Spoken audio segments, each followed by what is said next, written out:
Well, good afternoon and greetings from Ho Chi Minh City. My name is Eric Levinson with Vina Capital, and we are here for our first half of the year review and outlook for Vietnam. Now, before we get started, I want to share some news that many of you are aware of. Andy Ho, Group CIO and lead portfolio manager of the Vietnam Opportunity Fund, passed away suddenly of a stroke in early June. Andy was a mentor to many, a friend to all, and his legacy is something that we're all very proud of. He helped create the culture of Vina Capital. He was a team member and leader here for 17 years, and we are committed to honoring his legacy by asking the hard questions with a singular focus on delivering the best outcomes for the shareholders of VOF and the shareholders of our other investment products. So with that said, we'll start with our normal webinar. Now, one of the things that we like to do in our annual review or our mid-year review is assess our forecasts, see what we got right, what we got wrong, and what we didn't see. So in terms of holding ourselves accountable, here's what we got right. Here's what we were focused on in early January. We thought that we would have modest inflation. For the most part, we're trending around 4%, so we're kind of good there. Second thing, Michael, and he'll talk about this, very focused on a recovery in exports and manufacturing, and that's rebounded very strongly. We did think that interest rates would tick up higher this year, and that really is bank term deposit rates, and they're just beginning to move off of lows from kind of that 4.5 to somewhere north of around 5% at the private banks now. We thought we'd see an increase in domestic sentiment and liquidity in the stock market. We're definitely seeing that. Lynn will talk more about that as well. We thought we'd see a modest domestic consumption recovery. We're seeing that. As we talked about in January, we thought the second half of the year would be stronger, but we still are seeing gains here in the first two quarters. Now, what do we give ourselves kind of a yellow light on? Currency depreciation due to gold and USD pressures. Now here, we're giving ourselves a yellow light because we thought we'd see currency depreciation. The reason that that's not green is because of the magnitude. The VND is depreciated about 5% versus the US dollar, which is more than we forecasted in January. And then the real estate market heating up. Certainly there is a recovery and the worst is behind us, but I wouldn't exactly say it's screaming ahead. It's just more like it's kind of doing okay. So what we got wrong or what we didn't foresee, and this is a big one, is significant net foreign outflows from the equity market. It's about $2 billion year to date, even with, frankly, a positive equity market. So Lynn will speak more about that. And then a depletion of FX reserves to really below 3 months worth of imports. And so Michael will speak about that. So on balance, I think we kind of got more right, certainly, than we got wrong, or what we didn't foresee. And so we want to hold ourselves accountable. We want to make sure that when you're looking at us for insights and advice and guidance, that we're doing so, but also making sure we're looking backwards sometimes to say, how are we doing? Now, and also the last one, pardon me, is a new kind of thing we didn't forecast, which is challenging of rehiring workers in manufacturing. Michael will speak about that during his comments. So one of the things that I think is really important is how is our performance? And so people always say it's great, you may get the forecast right or wrong, but ultimately it's the stock picks that the portfolio manager is delivering alpha. How have we done? For VVF, which is our Luxembourg Article 8 UCITS fund, year to date we're at 12.5%. VN index in dollar terms up 5.1. Again, we'll always look at the 3-year and 5-year as a way of really seeing how are we doing. 3-year up 2.3 versus negative 7.2, and a 5-year 12.2 versus 3.7. Again, 3-year and 5-year, we're continuing to deliver alpha. VAF, which is the Cayman feeder into the local fund VSAF, year to date up 11.9 versus 5.1. 3-year at 5.6, 5-year at 14.2. Again, both of our offshore funds delivering outstanding returns. And then when we look at our domestic equity platform, this is for our local investors getting access to the local market. VEOF, primarily mid and large cap, year to date 18.5% versus the VNI at 10.2, 3-year at 7.9, 5-year at 16. VSAF, which owns a lot more small and mid, year to date at 17.9, 3-year at 10.4, 5-year at 20.5. Again, outstanding performance I think they're the first and second best performing funds over 3 years and 5 years. And then VMEF, which is a modern economy fund, we launched in May of 2023. Year to date, up 30% versus 10.2, and since inception, which was May of 23, up 40%. So again, one of the things we talked about in the past, it's not about we've got one star portfolio manager or one great product. It's really about across the platform, each of the investment teams continue to deliver excellent short, medium, and long-term performance. And then finally, our balance fund, which is kind of 50-50 allocation between equities and fixed income, year to date up 13.8 versus a balanced benchmark at 6.3, 3 years 6.5, and since inception 11.5. So again, as we think about are we delivering on behalf of our clients, I think this particular scorecard shows that we are. So with that, I'll turn the conversation over to Michael to share his insights on the macro economy. So Michael, please come on up. Thank you, Eric. Okay, I've got 3 topics I'm going to talk about today. First, I still expect 6.5% GDP growth this year. It's the same forecast I've had all year. I think at the beginning of the year, I had the highest or one of the highest GDP growth forecasts, and what I've seen is that the other analysts and economists are starting to come up to my level now. The second topic I'm going to cover is the impact of the surprisingly strong U.S. economy on Vietnam. The short story there is it's a double-edged sword. On the one hand, the U.S. is our biggest export market, so we're selling more stuff to them. We have more tourists coming from the U.S. That's good. But on the other hand, the strong U.S. dollar is putting some depreciation pressure on the dong. The double-edged story there. And then the third topic is I'm going to cover the continuing strong FDI story in Vietnam. I cover this topic in a lot of our webinars. First and foremost, because it really is Vietnam's most important growth driver. The reason to cover it now is that, first of all, the numbers are good, so I want to highlight them, but also because in recent weeks, we have had some questions, could even say concerns from investors, asking about the sustainability of that FDI story in Vietnam, given a few different factors that I'll discuss in a bit. And the conclusion that I'll tell you just up front is that the FDI story is still very, very strong in Vietnam. So we'll get into that. But first, we had 6.4% GDP growth in the first half of the year. That was a little bit higher than the consensus expectation, kind of in line with what I'm forecasting. And again, the story in Vietnam continues to be, as Eric alluded in the opening, it really is about a big pickup in manufacturing and a big pickup in exports. That's what the story of the economy is this year.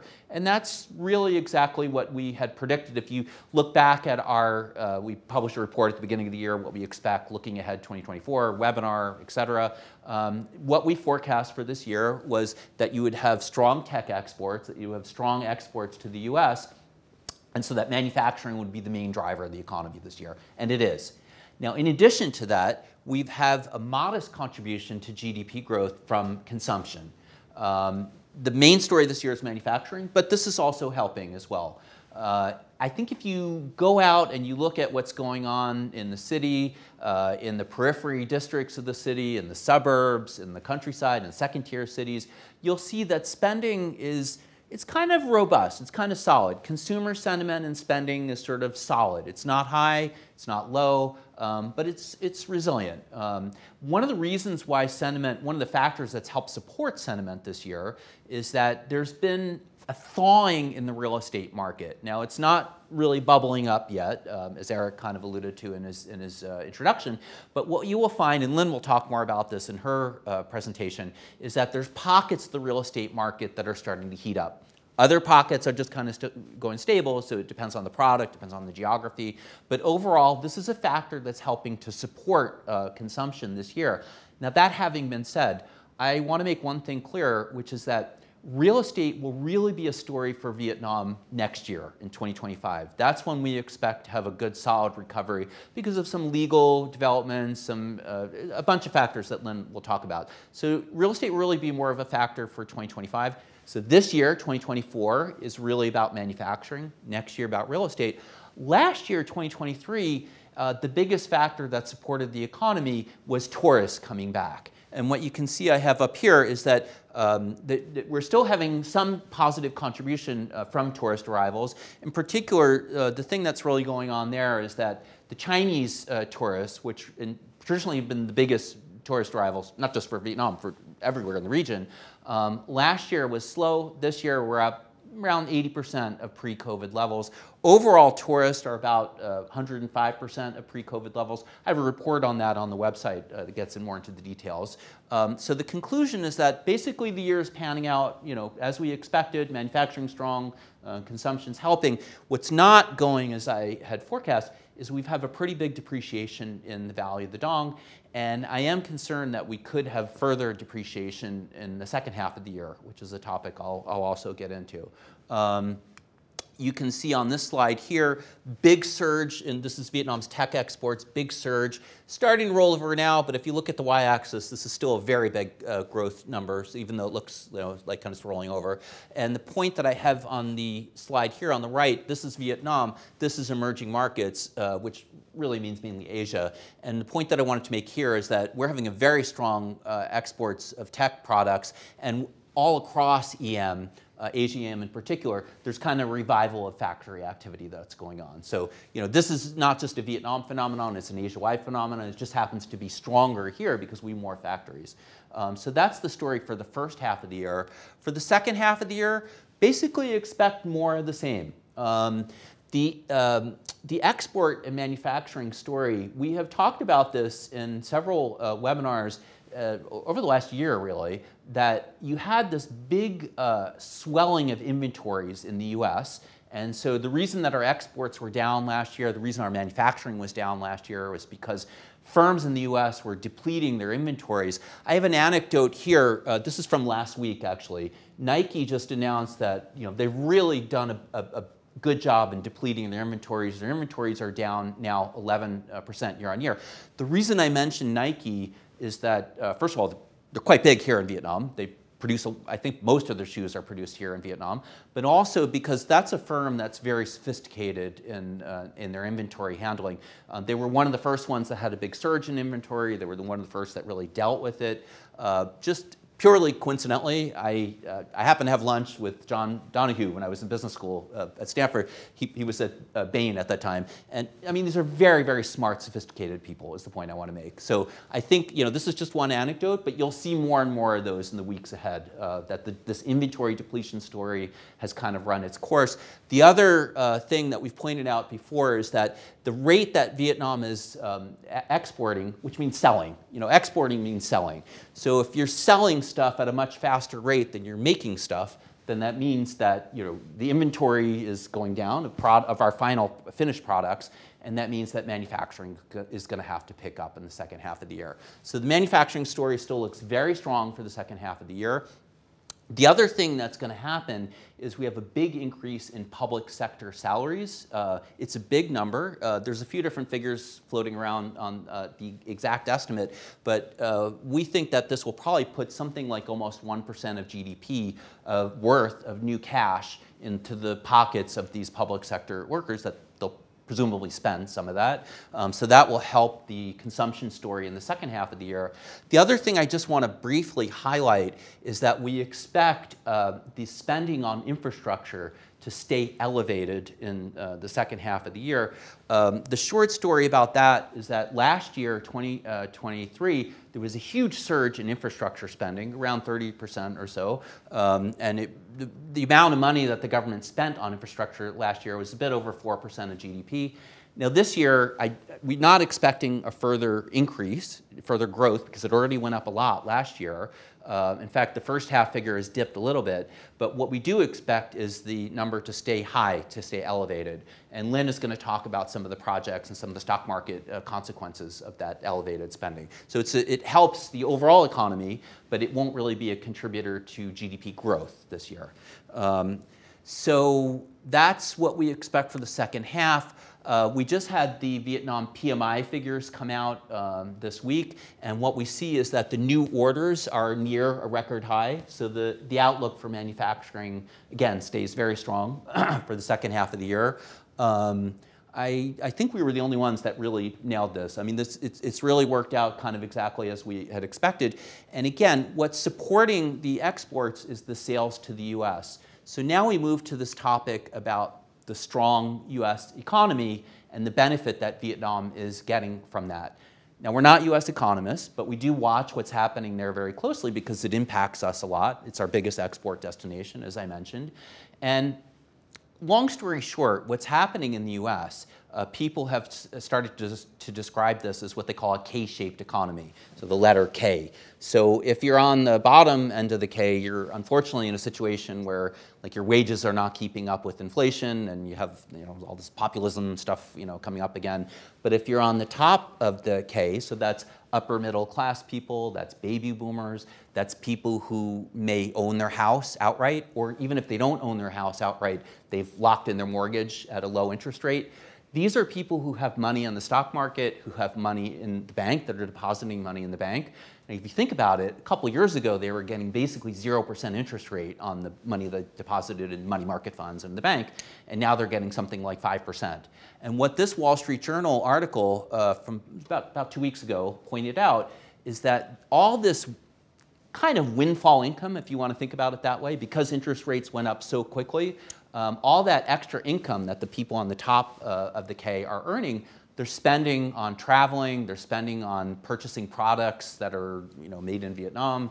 And so that is this kind of strange situation that for at least temporarily, normally when interest rates go up really dramatically, it's supposed to slow the economy. So, but at least temporarily, it's boosting the economy and it's helping Vietnam, helping our exports to the US. That having been said, it's also, there's this issue of the strong US dollar. Now, there's this famous speculator, George Soros. He had this idea he called the imperial circle. And Soros's idea was that when the US budget deficit is high and going up, and when interest rates are high at the same time, this creates a situation in which it pushes up the value of the dollar. And that's exactly what's happening. The US budget deficit is going up because the interest rate expense is going up, obviously.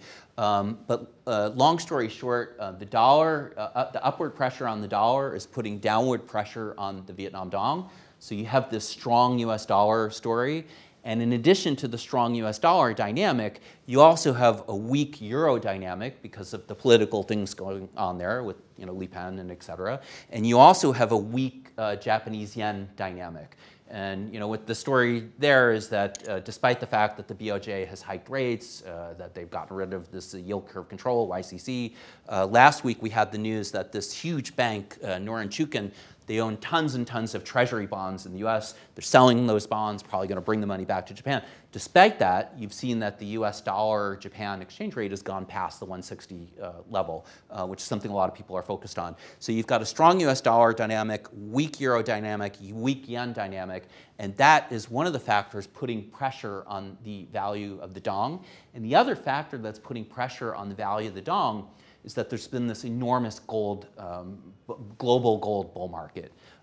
This chart shows you the difference between gold prices in Vietnam and gold prices in the world. So until recently, we had a very big premium for gold prices in Vietnam. This is for the gold, the bar, which is produced by the SOE gold company, SJC. It's kind of like the official price of gold in Vietnam.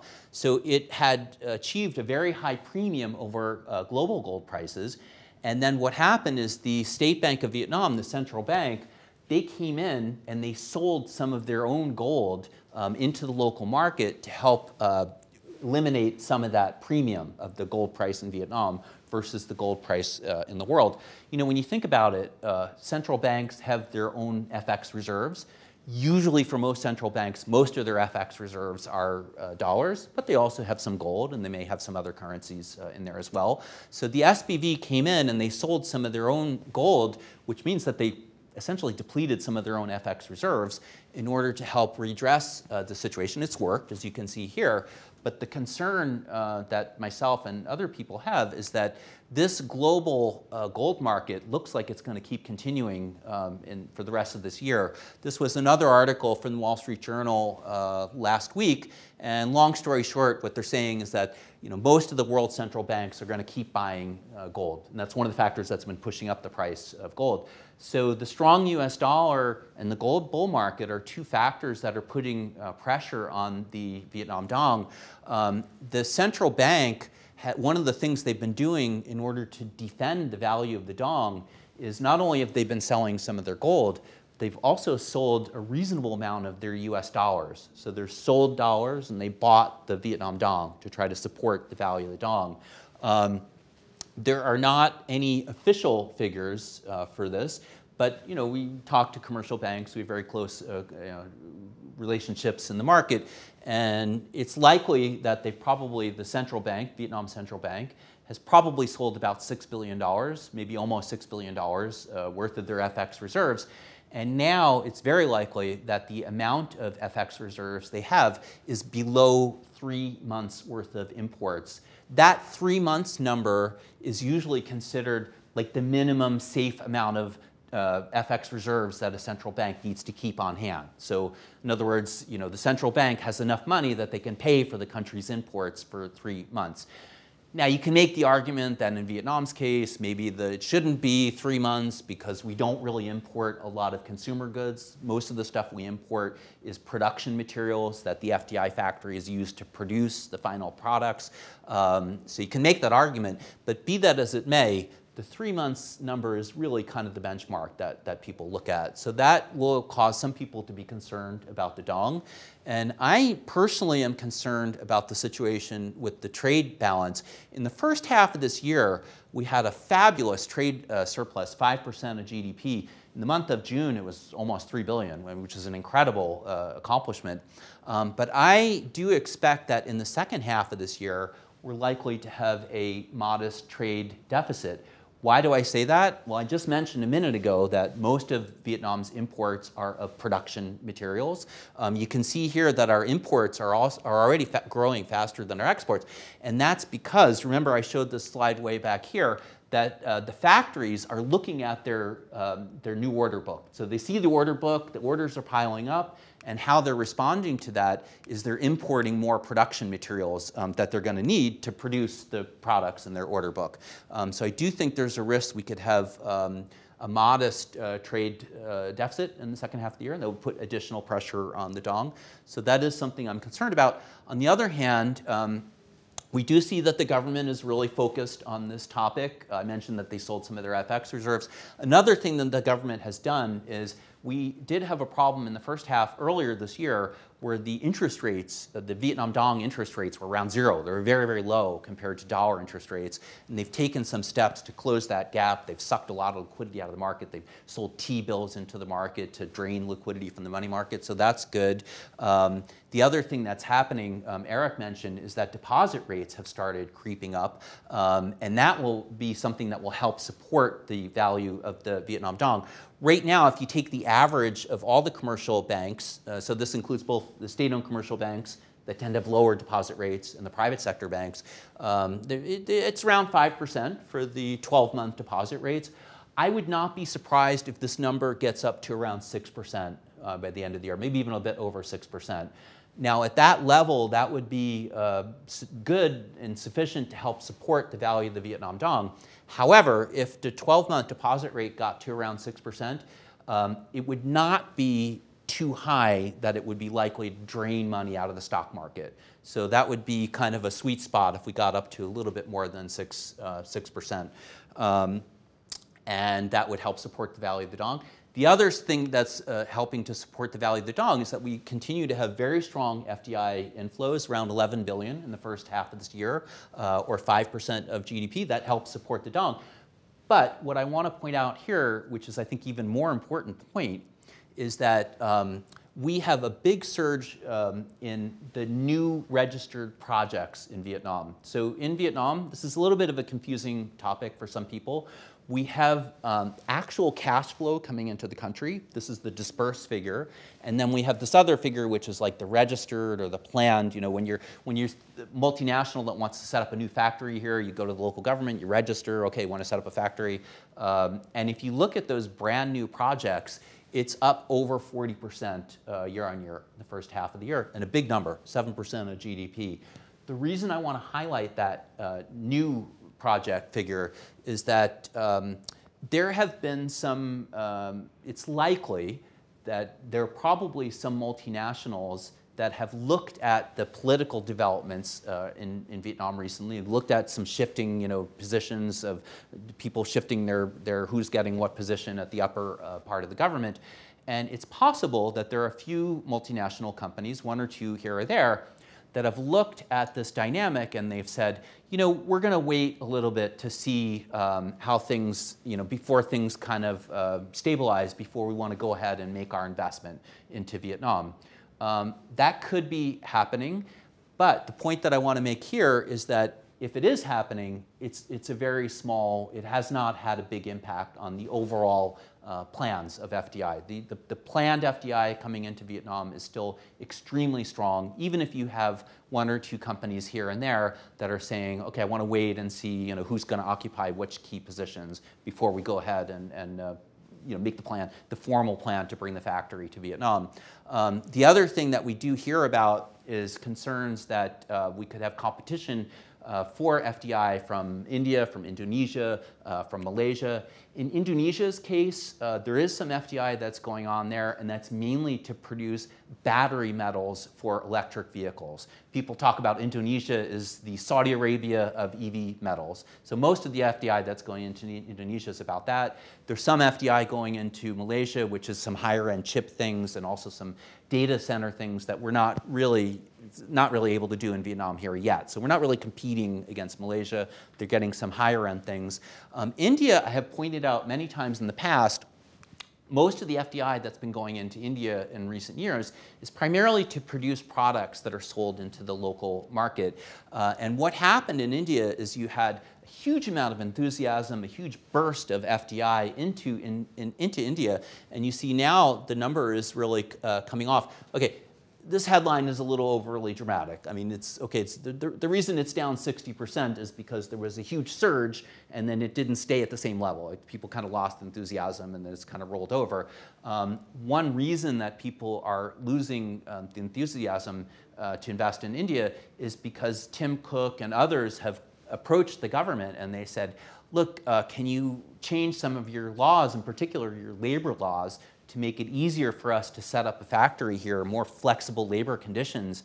And you probably know that a couple weeks ago, Modi's BJP party lost their majority in the government. And so it's very unlikely that the labor reforms that these multinationals would like to see will be enacted. And therefore, India continues to be, at least for now, is not really a threat for FDI to Vietnam. And the last thing I want to mention is now is a little bit of an embarrassing time to be an American from a political point of view. Whatever part of the spectrum you're on, conservative or liberal, it's kind of equally embarrassing.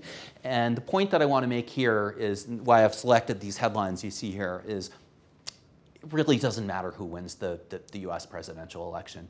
Whoever wins, they're going to continue to be tough on China. They're going to continue to engage with Vietnam. We have now this US-Vietnam Comprehensive Strategic Partnership. They're going to continue to try to boost the economic relations between Vietnam and China, Vietnam and the US for geopolitical reasons. And so it really doesn't matter who wins. Vietnam will be the winner, whoever wins the election in November. Okay, that's everything that I wanted to say, and now I'm going to hand it over to our head of research, Lynn, who's going to talk about the impact of all this on the stock market. Okay. Thank you, Lynn. Mike. There you go. Thank you.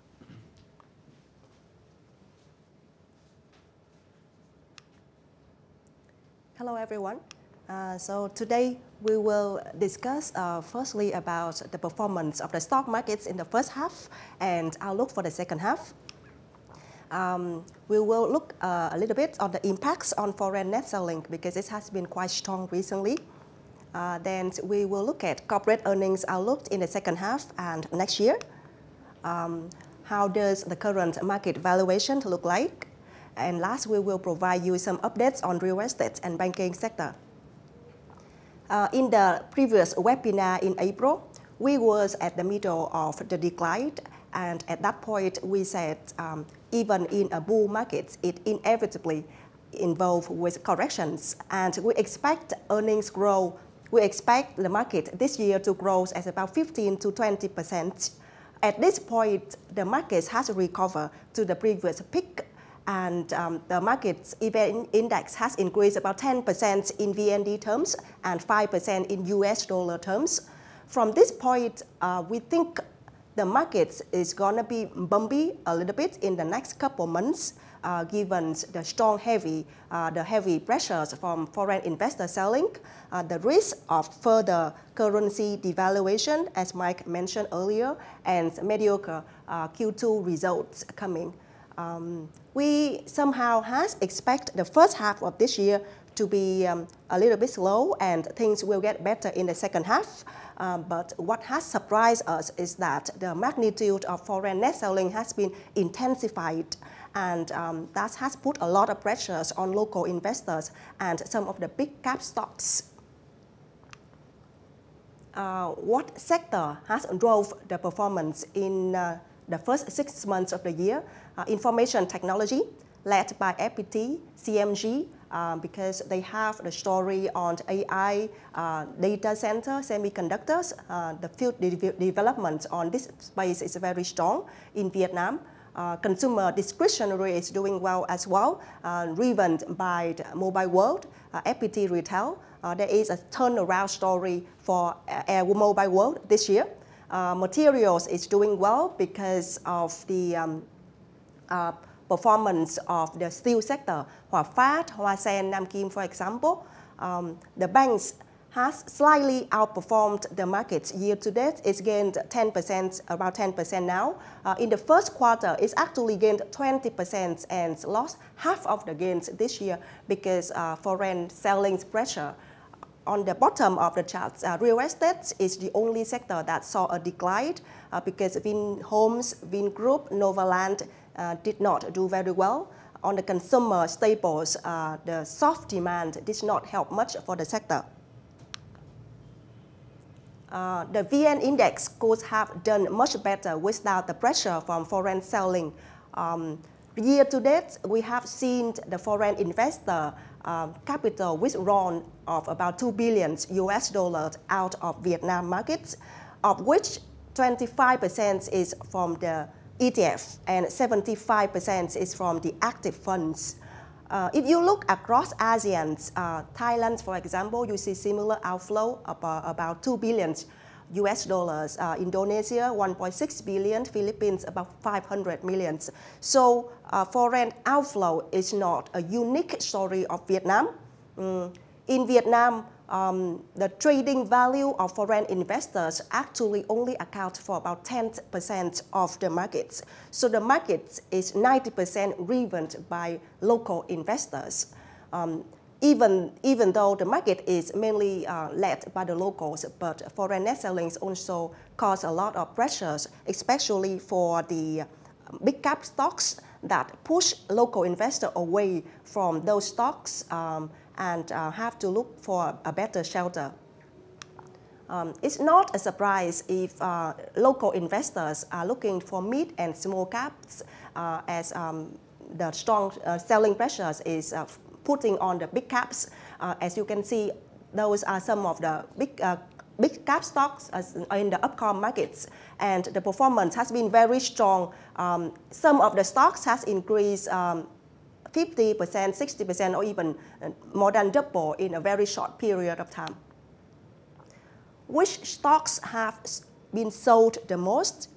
So far, Vinhomes has been sold for the magnitude of about $500 million that dragged the performance of the stock and also the performance of the real estate sector overall.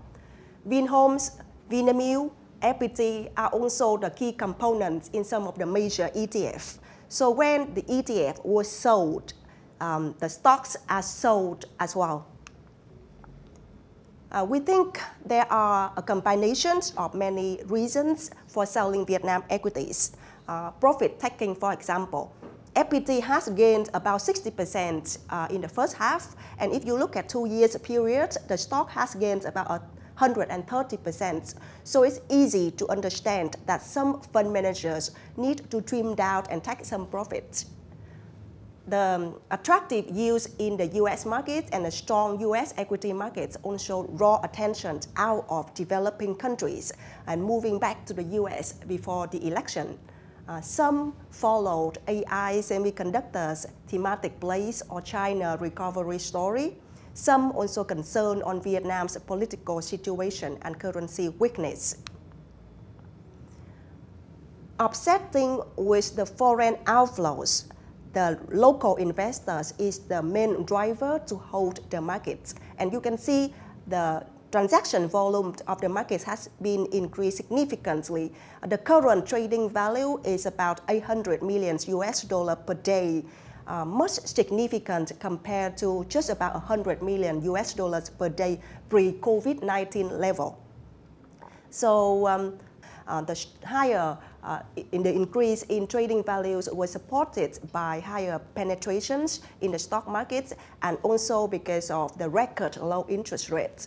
Right now, the deposit rate is just about 5%. So local investors are looking for more profitable channel to invest in.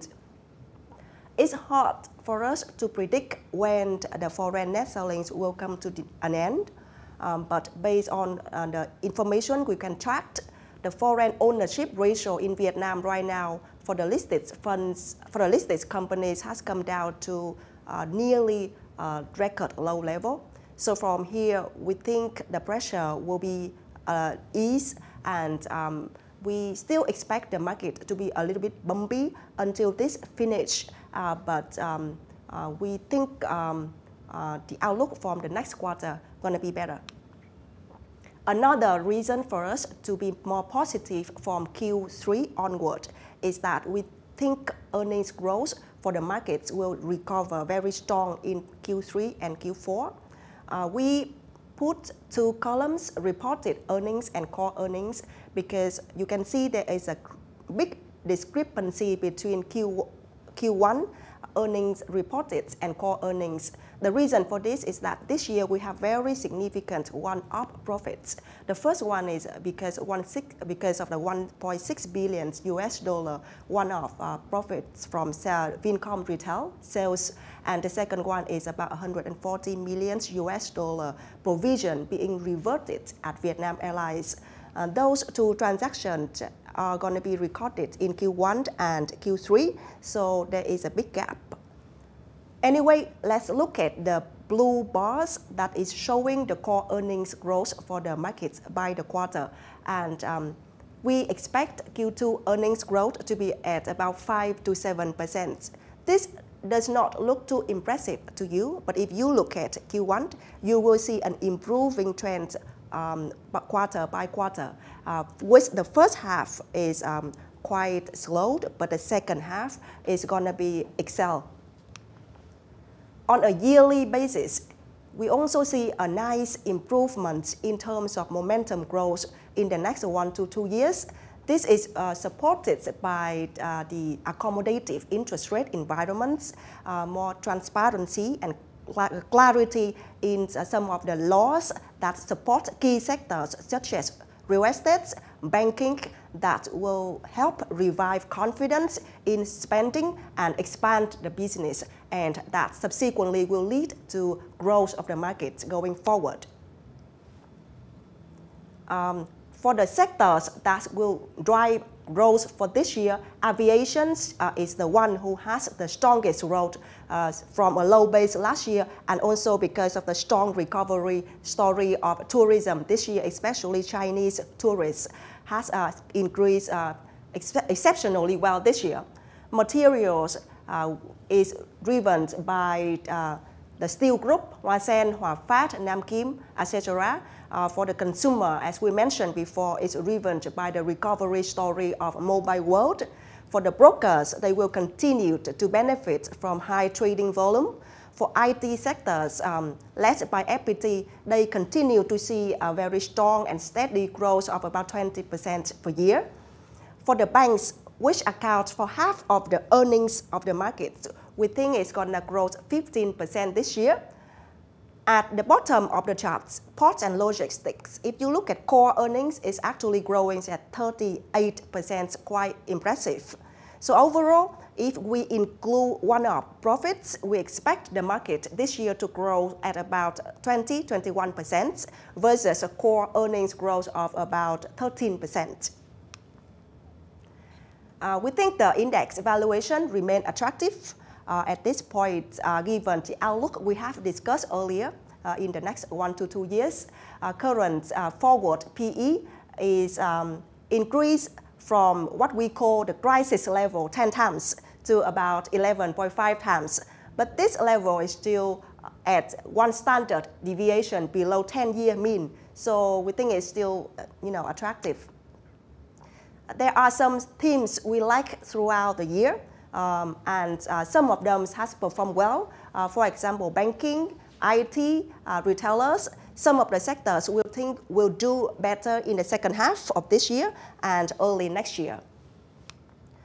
Taking construction material, for example, we think this sector will be benefited from the government's strong push toward completions of many key infrastructure projects in the next 1 to 2 years. Real estate sectors, which account for about 15% of the index, and we have seen clearer signal of recovery in terms of transaction volume for the housing markets. In the first quarter, we see the transaction volume for the entire market has picked up at 22% quarter on quarter and 25% year on year. There are some early numbers in Q2, and this is even better. This is supported by the declining in the mortgage rates. Right now, the fixed rates offered in the first 2 to 3 years by the banks in the first 2 years of the mortgage contract has come down to about 8%. Mike mentioned earlier there is some pickup in terms of rates.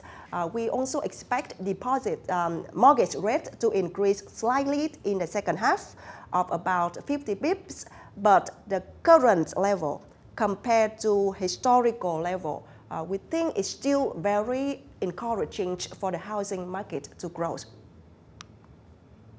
We actually see a big shortage in demand supply in the primary markets, especially in Ho Chi Minh City and Hanoi, where 60 to 70% of the demand of the market is coming from. That said, any projects that can be launched from the second half of this year until next year will be benefited from having high take-up rates. Projects from Nam Long, Khang Dien, Vinhomes, Phát Đạt, and Đất Xanh are a few to be named. From now onward, look at the pre-sales number. We expect pre-sales to increase very strong this year and even better next year, 30% this year and 60% next year. So this is very supportive for the real estate market. On the policies standpoint, 3 major laws related to the real estate sectors and also 1 law related to the credit institutions are also supporting. The laws has been pushed earlier by 5 months to August this year. This law will help to speed up the approval process, which will solve the bottleneck of the supply issue in the longer run for the real estate market. An improvement in the real estate market will also help the bank to deal with overdue debt or bad debt from the developers, from the real estate developers. This slide shows the credit growth of the banking sectors, which is the red line. You can see that in the first half, credit growth this year has a little bit slower compared to the previous year, but it starts to catch up from May and June. We still expect the credit growth to speed up in the second half and reach 14% target by the end of this year. Despite of higher funding costs, we expect NIM, net interest margin, to stay the same this year and improve slightly next year, driven by higher percentage of retail lendings and better asset yield. And also there is a reduce in the size of interest rate offer package by the banks. The banks in the previous year had to offer low interest rate to support the economy, but from now on the economy has improved quite meaningfully. So we expect the size of the supporting package could be lower compared to the previous year. With the increase in credit growth, improve in macro and real estate markets, we think the pressure for asset quality will be eased. And with that, we expect asset quality to be improved with NPL ratio coming down and reserve cover ratios to pick up toward the end of this year and next year. Given the solid earnings growth outlook and remained attractive valuation for the banking sector, we stay positive for banking sector overall. But we also see there is a mixed picture. There are some banks are doing good in terms of NIMs, credit growth, and earnings, but some are not. So we have to be selective as well. To wrap up the presentation, there are some notes we would like to highlight. First, corporate earnings to be stronger in the second half of this year. We think earnings growth will continue to strengthen in the next 1 to 2 years, supported by better macro backdrop. And in terms of valuation, we think it's remained attractive given the future earnings outlook. The key sectors in the markets, real estate and banking, are expected to have a stronger earnings growth going forward. This comes to the end of my presentation. We will give us a few minutes to prepare for the Q&A.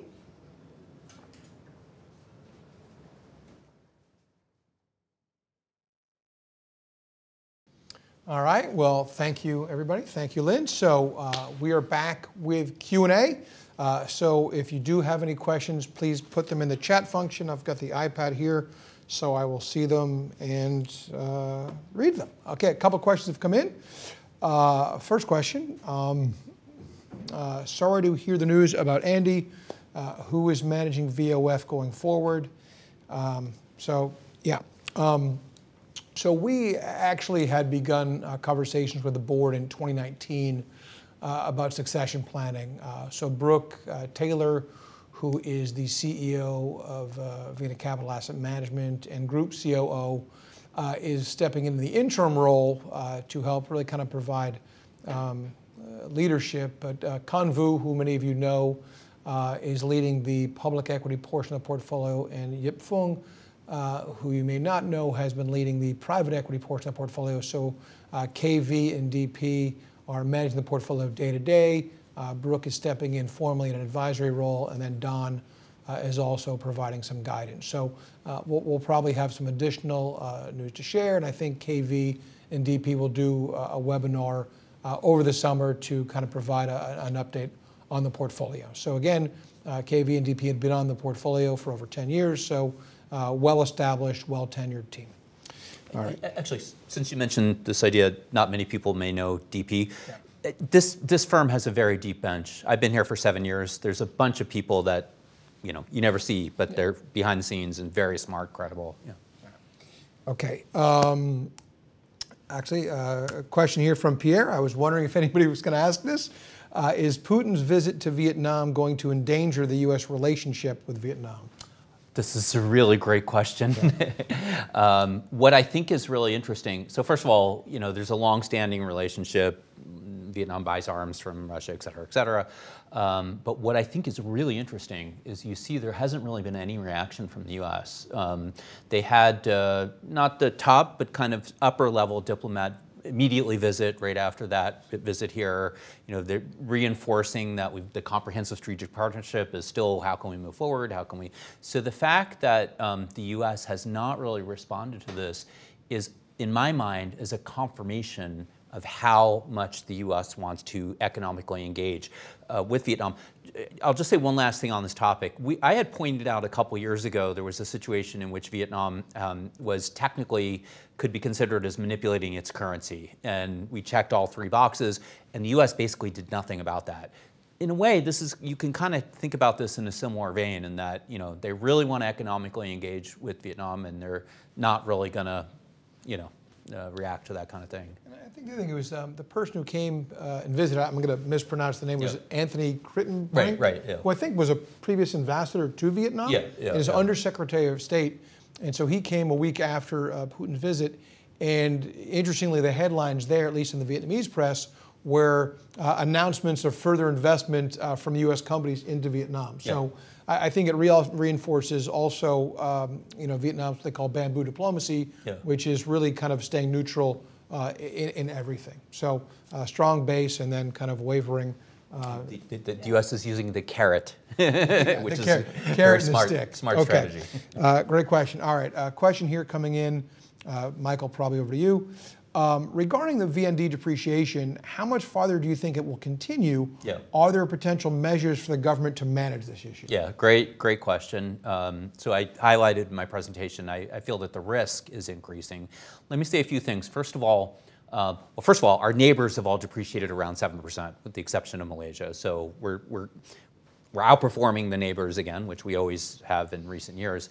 I had highlighted before in some of our reports and previous webinars that the currency had not depreciated by more than 3.5%. The dong had not depreciated by more than 3.5% in any year since 2015. 2015, when you had that big Chinese devaluation.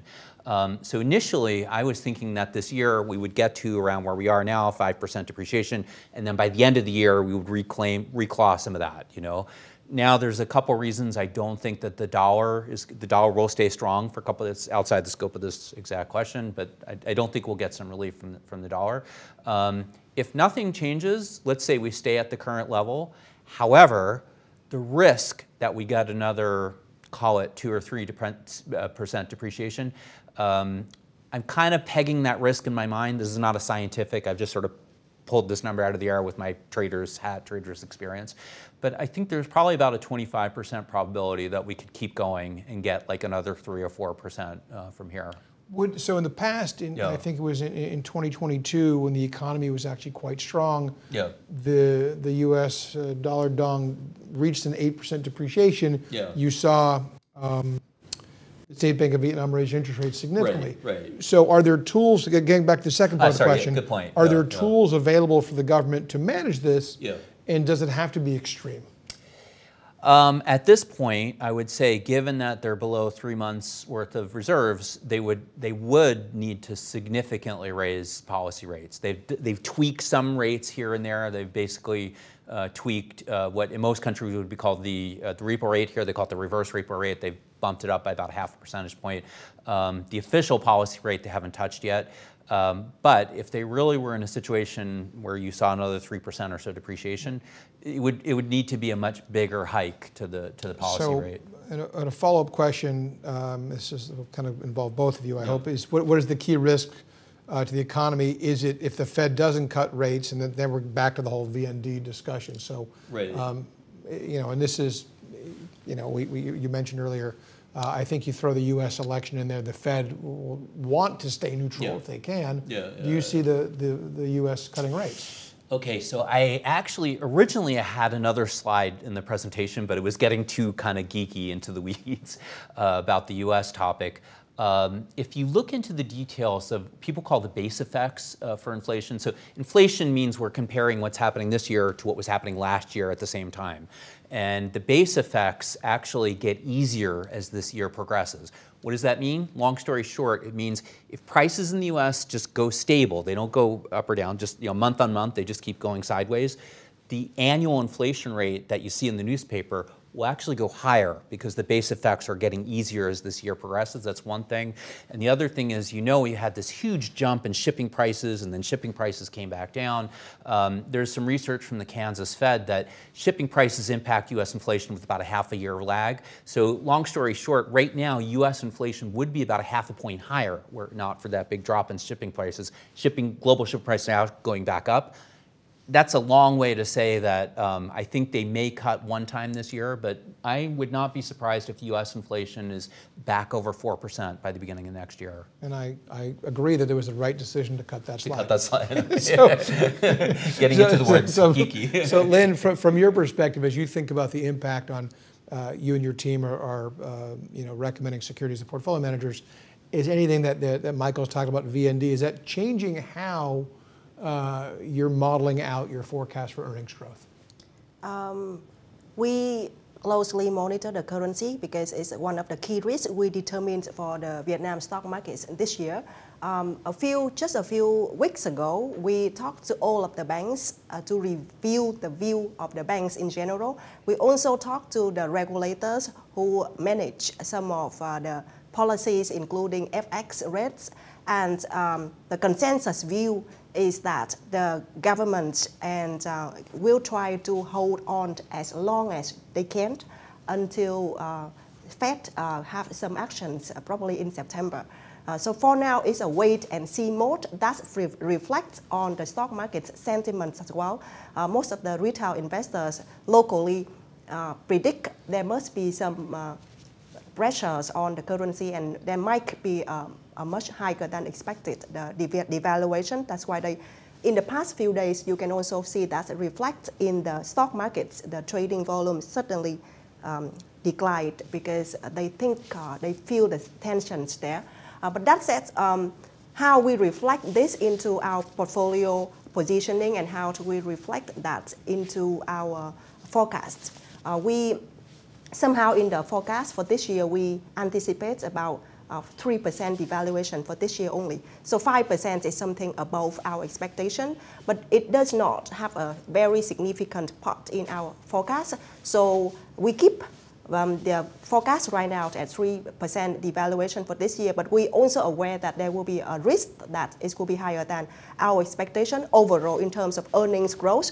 That contribute quite insignificant into our forecast and recommendations for this year. Overall, we look at longer terms in the next 1 to 2 years, and we still see a resilience in Vietnam markets and the stock markets in particular. So to be clear, you said something you used a very important word, sentiment. So it's not really going to impact earnings growth, even if we get this kind of 8% type currency. What I'm thinking is a 25% risk. It won't impact the earnings growth, but it will impact sentiment. Yeah. And so I think we may see more volatility in the summer, which you already shared. Yeah. Yes. Right. So Michael, a question for you, and we didn't have a slide up, but I think it's important we talk about it. So the question is, with the recent changes in leadership, why are you confident that the policies that have been kind of pro-growth, why are you confident that those policies will remain the same? I think so I've been here for 15 years now, and there's been lots of different changes over that time, and the one constant has always been the very favorable treatment of foreign investors and the encouragement of foreign investment to come in here. When different political things are going on, you may see sometimes there's a speeding up of some domestic-oriented policies. They may say the VAT rate get cut or hike back up, or infrastructure spending going slower or faster. But the one constant, no matter what, all those years has always been to encourage foreign investment to come in.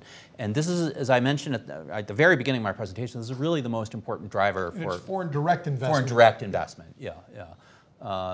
So I'm just empirically, I just observed that over 15 years, that whoever was in charge, the policy has never ever changed. I think, sorry. I can add a little bit. In the past 1 year, if you look at the change in the government leaderships, there are certain changes. But what we look from the policies perspective, most of the policy has been implementation in line or even faster than what we expected. Some of the key laws have been pushed earlier by 5 months, and then I think that is a re-emphasize that the government's long-term goal will not change. We are a one-party country, so we set very long-term goal, 5 years every time. So changing in the people only change the person who implements the long-term goal. It's not change the ultimate goal of Vietnam. And I've made this observation many times because I had a lot of experience working in Japan. The LDP in Japan is kind of also, in a way, a one-party system, and then within it you have different, groups. Sometimes this group, sometimes that group. But basically, the policies never changed, and I think it's the same here. Exactly. Terrific. All right, Michael, this is, I assume, a question for you, but it has impact, which is, again, more of a headline question than anything else, which is, will there be any power shortages or power problems this year? No, the power situation has been okay this year, so that's the good news. The less good news is they've kind of accomplished this by ramping up coal imports like a lot. And I do strongly believe that it's better for the country to reduce its coal usage from air pollution point of view and, et cetera, et cetera. So that's unfortunate, but so far that's how they've dealt with that problem. I can probably add a little bit color on this. For the first half of this year, Q1, Q2, we see a shortage of electricity, but the magnitude of the shortage has been less than previous year. For the second half, we will have El Nino expecting to be start from July. So El Nino will add to the hydropower in Vietnam, in the north of Vietnam. Hydropower contributes for about 30 to 40% of total capacity. So as soon as El Nino kick in, that will increase the supply. For Vietnam, in general, we have a demand growth of about 8 to 10% per year.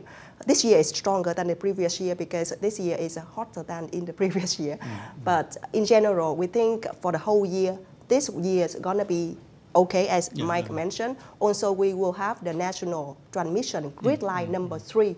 That line is one of the major infrastructure projects, and that will be finished by early next year. The government is pushed up to finish this year, half of it. 50% of the construction has been finished. So as long as that's finished, the transmission between the north and the south will be better, and then that will ensure the more electricity supply throughout the country.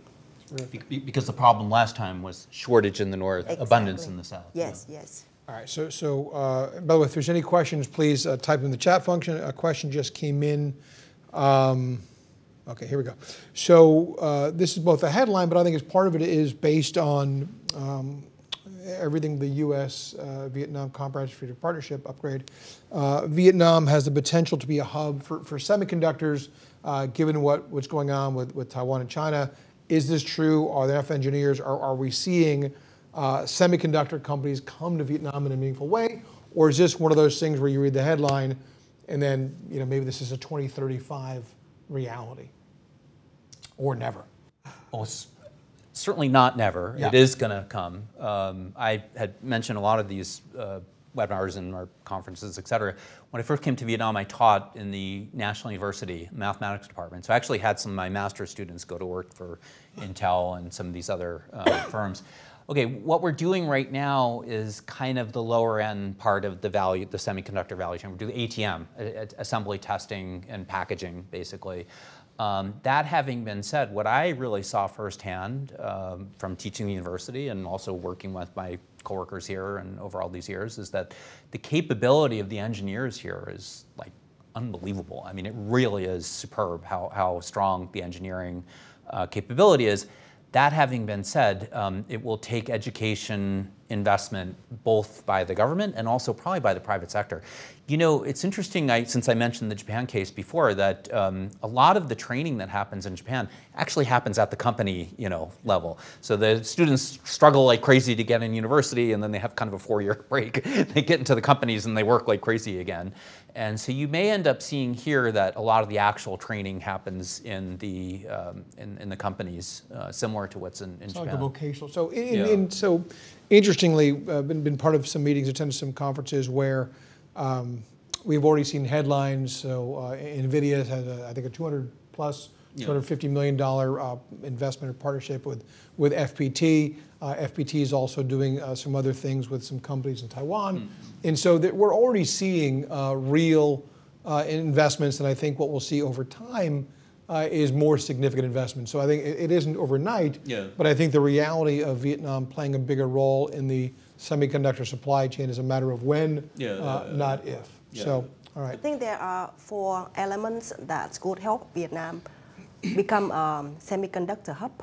The first one, infrastructure. That's linked with electricity power and industrial parks, high-tech industrial parks. Second, that will link to the story of labor force and talents, as Mike has mentioned earlier. Third, it will link with government supports and policies. And fourth, I think that would come from the raw materials for the semiconductor. And let's go back from the last to the first. The last, Vietnam has a lot of potential on rare earths that has not been explored at all. And in terms of policies, as Mike already mentioned, on the U.S. comprehensive relationship, that will boost that talent. Vietnam has a population of 100 million compared to Taiwan, only 25 million. So we are like four times higher. So the first one, infrastructure, that is something we are still working on. And in order to attract and become a next hub, this is something we have to work on. So, Louis, we try to do this in an hour. We're gonna go over this one last question. I kind of want to ask. I'm kind of afraid to ask, but I'll ask it anyway. So, Louis, thank you for the question. So, a question for Michael. I thoroughly enjoyed Andy's book on investing in Vietnam. He will be missed. Do you have any plans to write your own book? Actually, Say no.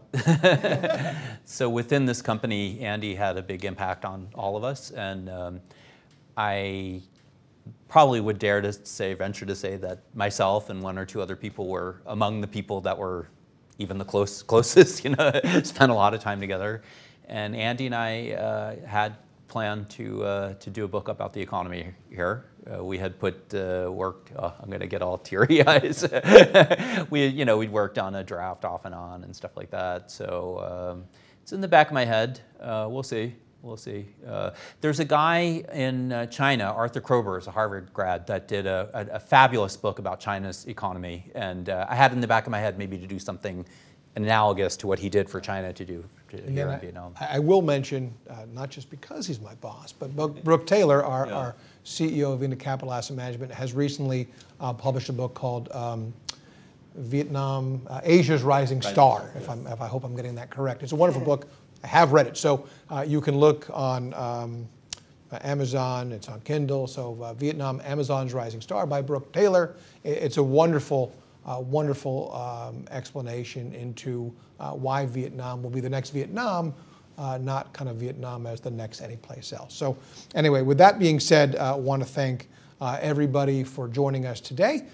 If there's any questions that didn't get answered or a question comes up later, please email us directly. And again, thank you for your continued support and interest. And we look forward to seeing you at our webinar. And one last point, our investor conference will be taking place in Ho Chi Minh City, October 7th through 9th. So we probably will not actually do a webinar in October. We'll be having it in person. We'll be recording some of those sessions. We'll be sending out the agenda and invitation in the next few weeks. So again, on behalf of Lynn and Michael, thank you so much. We'll speak soon.